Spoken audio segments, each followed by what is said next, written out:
दोस्तों बड़ा ही भावुक ते सेंसिटिव मुद्दा खालिस्तान दा मुद्दा। उन्ना ही प्रो खालिस्तानियां लई ते उन्ना ही एंटी खालिस्तानियां लई।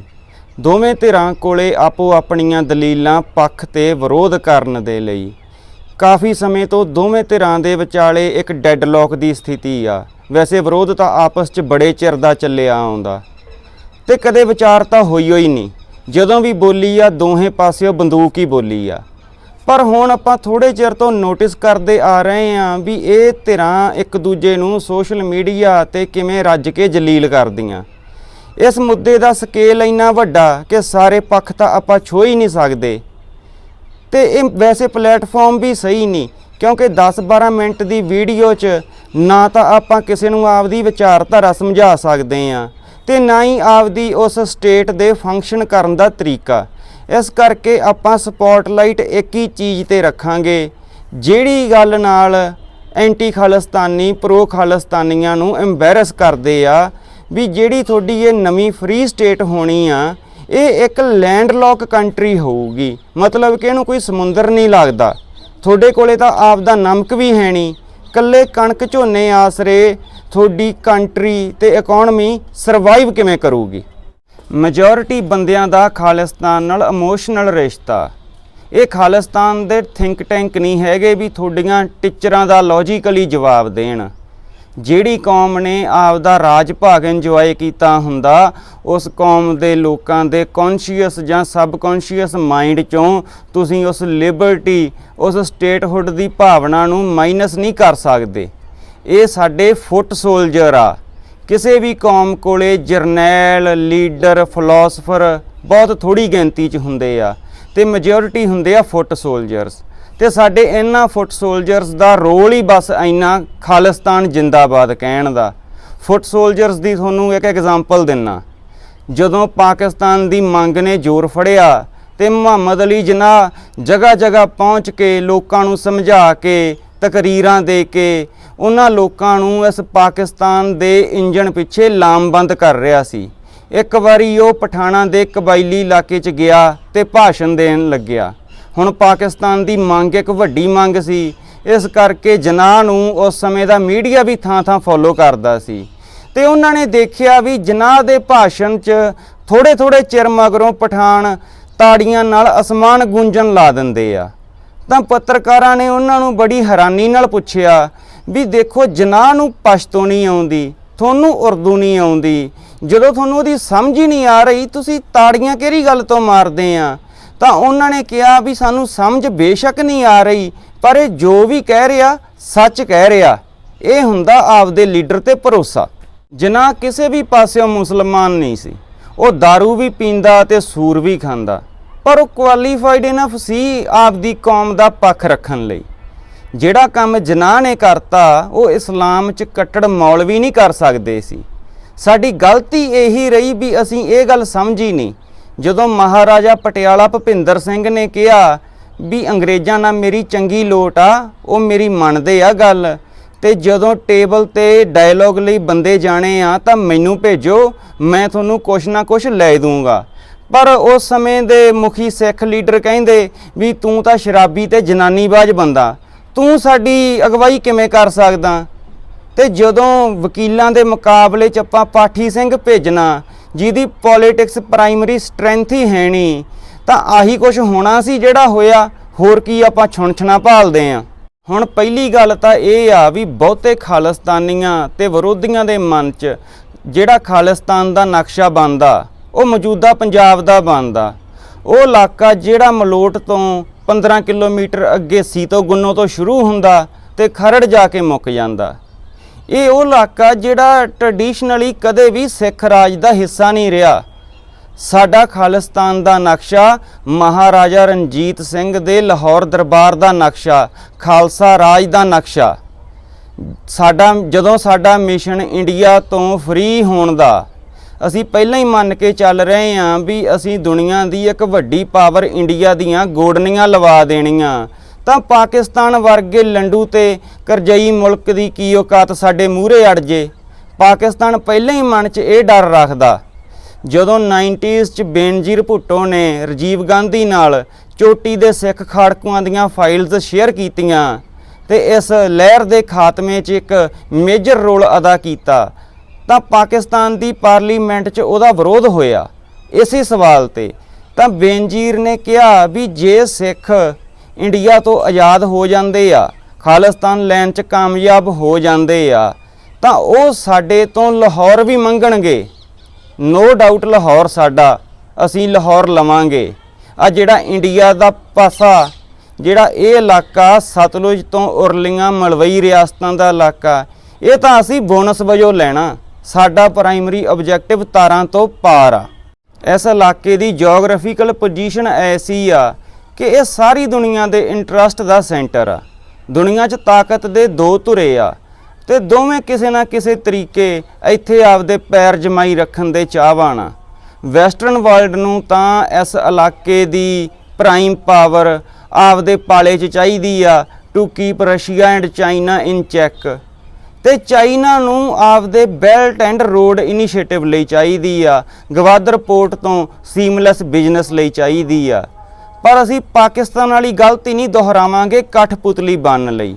ਅਸੀਂ ਬਰਾਬਰ ਦੀ ਧਿਰ ਬਣ ਕੇ ਡੀਲ ਕਰਨਾ, ਆਪਦੇ ਇੰਟਰਸਟ ਸਿਕਿਉਰ ਕਰਕੇ ਡੀਲ ਕਰਨਾ। ਇਹ ਦੋਵੇਂ ਧਿਰਾਂ ਇੱਥੇ ਸਰਮਾਇਆ ਸਿੱਟਣਗੀਆਂ, ਪਰ ਅਸੀਂ ਇਸ ਮਾਮਲੇ 'ਚ ਇੰਡੀਆ ਤੋਂ ਸਿੱਖਣਾ ਵੀ ਬੈਲੈਂਸ ਕਿਵੇਂ ਰੱਖੀਦਾ। ਜਿਵੇਂ ਇੰਡੀਆ ਇੱਕੋ ਵਕਤ ਰੂਸੀ ਮਿਨਿਸਟਰ ਲਾਰਵੀਰੋਵ ਤੇ ਅਮਰੀਕਾ ਦੇ ਡਿਪਟੀ NSA ਦਲੀਪ ਸਿੰਘ ਨੂੰ ਹੋਸਟ ਕਰ ਰਿਹਾ, ਆਪਦੇ ਮਤਲਬ ਲਈ ਵਰਤ ਰਿਹਾ। ਦੂਜਾ ਪੁਆਇੰਟ ਇਹ ਆ ਵੀ ਸਾਡੇ ਕੋਲੇ ਪੰਜਾਬ ਵਰਗੀ ਜਰਖੇਜ਼ ਧਰਤੀ ਤੇ ਦੇਸੀ ਘਿਓ ਵਰਗਾ ਦਰਿਆਈ ਪਾਣੀ ਆ। ਖੇਤੀਬਾੜੀ ਸਾਡੀ ਇਨਕਮ ਦਾ ਮੇਜਰ ਸੋਰਸ ਬਣ ਸਕਦੀ ਆ, but to be very honest ਹੋਣ ਵਾਲੇ ਸਿਸਟਮ ਨਾਲ ਖੇਤੀਬਾੜੀ ਨੇ ਇੰਡਸਟਰੀ ਨਹੀਂ ਬਣਨਾ। 5-5 7-7 ਕਿੱਲਿਆਂ ਵਾਲੇ ਫਾਰਮ ਵਾਇਬਲ ਨਹੀਂ। ਅੱਜ ਕਣਕ ਦਾ ਸਰਕਾਰੀ ਰੇਟ 2000 ਰੁਪਏ ਨੂੰ ਕੁਇੰਟਲ ਆ ਤੇ ਸਤੰਬਰ 2021 ਦੀ ਅੰਤਰਰਾਸ਼ਟਰੀ ਮਾਰਕੀਟ 'ਚ ਰੇਟ ਸੀ 1985 ਦੇ ਲਗਭਗ। ਵੱਧ ਪੈਸਿਆਂ ਦੀ ਖਰੀਦ ਕੇ ਘੱਟ 'ਚ ਵੇਚਣਾ ਤਾਂ ਉੱਜੜਨ ਵਾਲਾ ਸੌਦਾ।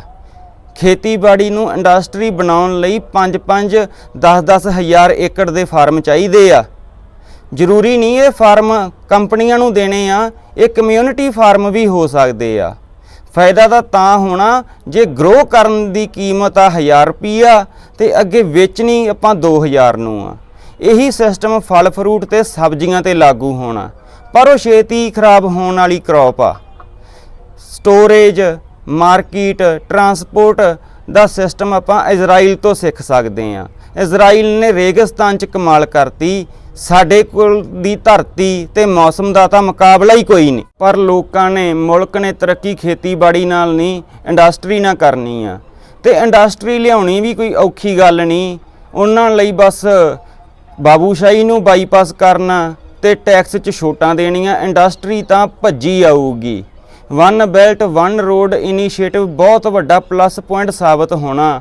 ਮਲਟੀਨੈਸ਼ਨਲ ਕਾਰਪੋਰੇਸ਼ਨਸ ਨੇ ਵੀ ਇੱਥੇ ਲਾਈਨ ਬਣਾ ਕੇ ਖੜ ਜਾਣਾ। ਬਾਕੀ ਕਰੋਨਾ ਨੇ ਇੱਕ ਚੀਜ਼ ਪ੍ਰੂਵ ਕਰਤੀ ਆ ਕਿ ਦੁਨੀਆ ਦੀ ਹਰ ਚੀਜ਼ ਲਗਜ਼ਰੀ ਆ ਭੋਜਨ ਨੂੰ ਛੱਡ ਕੇ। ਭੋਜਨ ਸਾਡੀ ਮੁੱਖ ਲੋੜ ਆ। ਇਸੇ ਕਰਕੇ ਦੁਬਈ ਦਾ ਸ਼ੇਖ ਹਮਦਾਨ ਇੰਗਲੈਂਡ 'ਚ ਲੱਖਾਂ ਏਕੜ ਜ਼ਮੀਨ ਖਰੀਦ ਰਿਹਾ ਤੇ ਬਿਲ ਗੇਟਸ ਅਮਰੀਕਾ 'ਚ 3 ਲੱਖ ਏਕੜ ਜ਼ਮੀਨ ਖਰੀਦ ਕੇ ਦੁਨੀਆ ਦਾ ਸਭ ਤੋਂ ਵੱਡਾ ਲੈਂਡ ਹੋਲਡਰ ਕਿਸਾਨ ਬਣ ਚੁੱਕਿਆ। ਇਸੇ ਨੂੰ ਐਕਸਪਲੋਇਟ ਕਰਨ ਦੇ ਲਈ ਹੀ ਫਿਊਚਰ ਗਰੁੱਪ ਦੇ 800 ਸਟੋਰਸ ਲਈ ਐਮਾਜ਼ੋਨ ਤੇ ਰਿਲਾਇੰਸ ਵਿਚਾਲੇ ਝਗੜਾ ਚੱਲ ਰਿਹਾ। ਬਸ ਲੀਡਰ ਇਮਾਨਦਾਰ ਹੋਵੇ ਜਿਹੜਾ ਪੱਤੇ ਸਹੀ ਸਿੱਟੇ। ਜਿੰਨਾ ਚਿਰ ਹਿਊਮੈਨਿਟੀ ਐਗਜ਼ਿਸਟ ਕਰੂਗੀ ਇਸ ਫੂਡ ਇੰਡਸਟਰੀ ਨੇ ਤਾਂ ਪ੍ਰੋਫਿਟ ਦੇ ਹੀ ਜਾਣਾ, ਐਗਰੀਕਲਚਰ ਨੇ ਤਾਂ ਪ੍ਰੋਫਿਟ ਦੇ ਹੀ ਜਾਣਾ। ਤੀਜਾ ਪੁਆਇੰਟ, ਸਾਡੀ ਬਹੁਤ ਵੱਡੀ ਆਡੀਅנס ਨੇ ਪਨਾਮਾ ਪੇਪਰਸ ਬਾਰੇ ਸੁਣਿਆ ਹੋਣਾ ਕਿ ਕਿਵੇਂ ਦੁਨੀਆ ਦੇ ਐਲੀਟ ਆਪੋ ਆਪਣਾ ਸਰਮਾਇਆ ਟੈਕਸ ਤੋਂ ਬਚਾਉਣ ਲਈ ਸ਼ੈਲ ਕਾਰਪੋਰੇਸ਼ਨਸ ਬਣਾ ਕੇ ਪਨਾਮਾ 'ਚ ਖਪਾਈ ਜਾਂਦੇ ਆ। ਦੁਨੀਆ ਦੀ ਹਰ ਵੱਡੀ ਬੈਂਕ ਦੀਆਂ ਇੱਥੇ ਮਲਟੀ ਸਟੋਰੀ ਬਿਲਡਿੰਗਸ ਆ। ਜਿੰਨੀ ਵੱਡੀ ਬੈਂਕ ਓਨੀ ਵੱਡੀ ਉਹਦੀ ਬਿਲਡਿੰਗ। ਦੁਨੀਆ ਦੇ ਹਰ ਤਰ੍ਹਾਂ ਦੇ ਬਿਜ਼ਨਸ ਓਨਰ ਤੇ ਇੰਡਸਟਰੀ ਆਪਦੇ ਪੈਸੇ ਨੂੰ ਲੀਗਲ ਦਰਸਾਉਣ ਦੇ ਲਈ ਪਨਾਮਾ ਦੇ ਵਿੱਚ ਦਫ਼ਤਰ ਬਣਾ ਰਹੇ ਆ। ਇੱਥੇ ਬਣੀਆਂ ਹੋਈਆਂ ਬਿਲਡਿੰਗ ਦੇਖ ਕੇ ਪਤਾ ਨਹੀਂ ਲੱਗਦਾ ਵੀ ਇਹ ਲੈਟਿਨ ਅਮਰੀਕਾ ਦਾ ਕੋਈ ਸ਼ਹਿਰ ਆ ਜਾਂ ਆਪਾਂ ਲੰਡਨ ਨਿਊਯਾਰਕ 'ਚ ਫਿਰਦੇ ਆ। ਇਹ ਬੈਂਕਾਂ ਜਾਂ ਇਹ ਸ਼ਹਿਰ ਉਸ ਕੰਮ ਲਈ ਮਸ਼ਹੂਰ ਆ ਜਿਹੜਾ ਪਹਿਲਾਂ ਸਵਿਸ ਬੈਂਕਾਂ ਕਰਦੀਆਂ ਸੀ। ਮਤਲਬ ਕਿ ਟੋਟਲ ਸੀਕ੍ਰੇਸੀ 'ਚ ਤੁਹਾਡਾ ਪੈਸਾ ਪਿਆ। ਆਪੋ ਆਪਣੇ ਮੁਲਕ ਦੀਆਂ ਸਰਕਾਰਾਂ ਤੇ ਟੈਕਸ ਅਥਾਰਟੀਜ਼ ਦੀਆਂ ਨਜ਼ਰਾਂ ਤੋਂ ਦੂਰ ਪਏ ਇਸ ਪੈਸੇ ਤੇ ਵਿਆਜ ਨਹੀਂ ਮਿਲਦਾ, ਸਗੋਂ ਇਹ ਕੁਛ ਰਕਮ ਚਾਰਜ ਕਰਦੀਆਂ ਤੁਹਾਡਾ ਪੈਸਾ ਸੀਕ੍ਰੇਟਲੀ ਤੇ ਬਹੁਤ ਸੇਫਲੀ ਸਾਂਭਣ ਦੇ ਲਈ। ਐਂਟਰਟੇਨਮੈਂਟ ਇੰਡਸਟਰੀ ਨਾਲ ਜੁੜੇ ਵੱਡੇ ਨਾਮ ਸਿੰਗਰ, ਐਕਟਰ, ਪ੍ਰੋਡਿਊਸਰ, ਡਾਇਰੈਕਟਰ, ਇਹਨਾਂ ਦਾ ਮਿਹਨਤ ਨਾਲ, ਕਲਾ ਨਾਲ ਕਮਾਇਆ ਪੈਸਾ ਉੱਥੇ ਪਿਆ।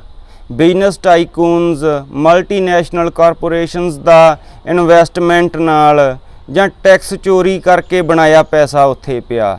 ਦੁਨੀਆ ਦੇ ਵੱਡੇ ਮਾਫੀਆ, ਡਰੱਗ ਕਾਰਟਲਸ ਦਾ 2 ਨੰਬਰ ਦਾ ਪੈਸਾ ਉੱਥੇ ਪਿਆ। ਉੱਥੇ ਜਿਹਦੇ ਗ੍ਰਿਫਤਾਰ ਹੋਣ ਦੀ ਸੂਰਤ 'ਚ ਜਾਂ ਮਾਰੇ ਜਾਣ ਕਰਕੇ ਉਹ ਪੈਸਾ ਉੱਥੇ ਦਾ ਉੱਥੇ ਹੀ ਪਿਆ ਰਹਿ ਜਾਂਦਾ। ਆਪਾਂ ਇਹ ਸਿਸਟਮ ਅਡਾਪਟ ਕਰ ਸਕਦੇ ਹਾਂ। ਇਹ ਸਿਸਟਮ ਅਡਾਪਟ ਕਰਕੇ ਸਾਡੀ ਰਾਜਧਾਨੀ ਇਹ ਲੋਕ ਆਪਦੇ ਪੈਸੇ ਨਾਲ ਸਾਡੀ ਮਰਜ਼ੀ ਦੀ ਬਣਾ ਕੇ ਦੇਣਗੇ। ਹੋਰ ਸੁਣੋ, ਦੁਨੀਆ 'ਚ ਇਸ ਵਕਤ ਕ੍ਰਿਪਟੋ ਕਰੰਸੀ ਦਾ ਜਾਦੂ ਸਿਰ ਚੜ੍ਹ ਕੇ ਬੋਲ ਰਿਹਾ। ਬਹੁਤ ਸਾਰੇ ਲੋਕ ਕ੍ਰਿਪਟੋ 'ਚ ਇਨਵੈਸਟ ਕਰ ਰਹੇ ਆ, ਪਰ ਕ੍ਰਿਪਟੋ ਨਾਲ ਜੁੜੀ ਇੱਕ ਵੱਡੀ ਇੰਡਸਟਰੀ ਜਿਹੜੀ ਕਿ ਬਹੁਤ ਇੰਪੋਰਟੈਂਟ ਆ, ਜਿਹਦੇ ਵੱਲ ਪੰਜਾਬੀਆਂ ਦਾ ਹਜੇ ਧਿਆਨ ਨਹੀਂ ਗਿਆ, ਉਹ ਆ ਕ੍ਰਿਪਟੋ ਮਾਈਨਿੰਗ। ਮਤਲਬ ਕਿ ਕ੍ਰਿਪਟੋ ਦੇ ਕੋਇਨਸ ਨੂੰ ਮਾਈਨ ਕਰਨ ਦੀ ਇੰਡਸਟਰੀ ਜਾਂ ਟਕਸਾਲ। ਇਹਦੇ ਲਈ ਬਹੁਤ ਵੱਡੇ ਵੱਡੇ ਸੁਪਰ ਕੰਪਿਊਟਰਸ ਦੀ ਲੋੜ ਪੈਂਦੀ ਆ ਤੇ ਇਹਦੇ ਲਈ ਬਿਜਲੀ ਦੀ ਖਪਤ ਇੰਨੀ ਜ਼ਿਆਦਾ ਕਿ ਚਾਈਨਾ ਵਰਗਾ ਮੁਲਕ ਜਿੱਥੇ ਸਾਰਿਆਂ ਤੋਂ ਜ਼ਿਆਦਾ ਕੋਇਨਸ ਮਾਈਨ ਹੁੰਦੇ ਸੀ, ਉੱਥੋਂ ਦੀ ਸਰਕਾਰ ਨੇ ਇਹਨਾਂ ਮਾਈਨਰਸ ਨੂੰ ਦੇਸ਼ ਨਿਕਾਲਾ ਦੇਤਾ, ਕਿਉਂਕਿ ਇਹਨਾਂ ਕਰਕੇ ਬਿਜਲੀ ਗ੍ਰਿਡ ਤੇ ਲੋਡ ਬਹੁਤ ਜ਼ਿਆਦਾ ਸੀ। ਇਹਨਾਂ ਮਾਈਨਰਸ ਨੇ ਆਪਦੇ ਸਾਰੇ ਮਾਈਨਿੰਗ ਆਪਰੇਸ਼ਨਸ ਦਾ ਸੈਟਅਪ ਕਜ਼ਾਕਿਸਤਾਨ 'ਚ ਕਰ ਲਿਆ, ਉੱਥੋਂ ਦੀ ਸਰਕਾਰ ਦੀ ਸਹਿਮਤੀ ਨਾਲ। ਕਜ਼ਾਕਿਸਤਾਨ ਸਰਕਾਰ ਇਹਨਾਂ ਦੀ ਲੋੜ ਦੀ ਪੂਰਤੀ ਲਈ ਨਿਊਕਲੀਅਰ ਪਲਾਂਟ ਲਾਉਣ ਬਾਰੇ ਸੋਚ ਰਹੀ ਆ, ਕਿਉਂਕਿ ਉਸ ਸਰਕਾਰ ਨੂੰ ਵੀ ਬਹੁਤ ਵੱਡਾ ਮੁਨਾਫਾ ਮਿਲ ਰਿਹਾ ਇਹਨਾਂ ਰਾਹੀਂ। ਹੁਣ ਜਿਵੇਂ ਪੰਜਾਬ ਆ, ਇੱਥੇ ਜੇ ਆਪਾਂ 15-20 ਦਿਨਾਂ ਦੀ ਧੁੰਦ ਨੂੰ ਛੱਡ ਦਈਏ ਤਾਂ ਇਹ ਉਹ ਧਰਤੀ ਆ ਜਿੱਥੇ ਸਾਲ 'ਚ 11 ਮਹੀਨੇ ਬਹੁਤ ਤਿੱਖੀ ਧੁੱਪ ਰਹਿੰਦੀ ਆ। ਆਪਾਂ ਇੱਕ ਸਪੈਸ਼ਲ ਜ਼ੋਨ ਬਣਾਵਾਂਗੇ 5 ਜਾਂ 10,000 ਏਕੜ ਦਾ, ਜਿੱਥੇ ਸੋਲਰ ਫਾਰਮ ਸੈਟਅਪ ਕੀਤੇ ਜਾਣਗੇ ਤੇ ਇਹਨਾਂ ਮਾਈਨਰਸ ਨੂੰ ਇਨਵਾਈਟ ਕਰਕੇ ਇਹਨਾਂ ਦੇ ਸੈਟਅਪ ਇੱਥੇ ਲਾਏ ਜਾਣਗੇ, ਜਿੱਥੇ ਉਹ ਕਲੀਨ એનર્ਜੀ ਨਾਲ ਆਪਦੇ ਕੋਇਨਸ ਨੂੰ ਮਾਈਨ ਕਰ ਸਕਣ ਤੇ ਨਾਲ ਹੀ ਉਹਦਾ ਆਪਾਂ ਨੂੰ ਵੀ ਮੁਨਾਫਾ ਹੋਵੇ। ਚੌਥਾ ਪੁਆਇੰਟ, ਟੂਰਿਜ਼ਮ।